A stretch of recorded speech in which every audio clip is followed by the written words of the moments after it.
Most people build an AI agent and the first thing that they let it do is act, and then they spend the next month scared of letting it act. So I did the opposite. My agents have 3 modes. The default mode does nothing. It stages every single step, writes out exactly what I want it to do, and then executes none of it until when I go live. So let me explain how that's the most useful setting that I have and why you probably should implement it in your workflows. So what are the 3 modes? There's 3. The first one is dry run. Dry run is the default. It walks the whole pipeline. It's going to build the spec. It's going to build the draft. It lines up every action, and then it runs absolutely nothing. Let me say that again.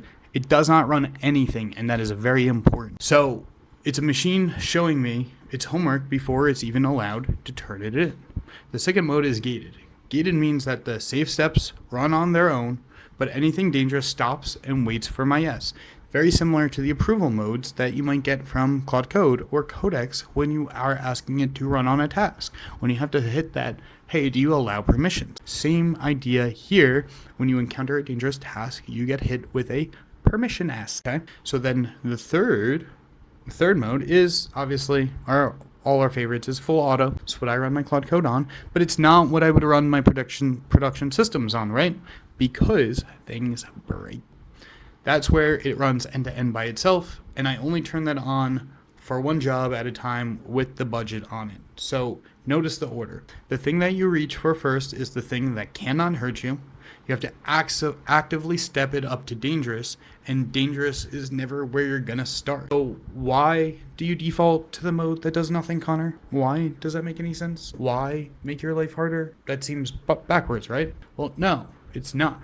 It's because the gap between I think that this works and this works is where you typically get burned. Right in that dry run, I get to see the entire run as if it happened. I can see all the changes like it happened. It's like running a test on production systems. It's the exact same idea, but sometimes you'll use an agentic workflow to do it. So I can see the page it would have built, the email it would have sent, the money it would have spent. We do not like when it just spends money because it loves to do that.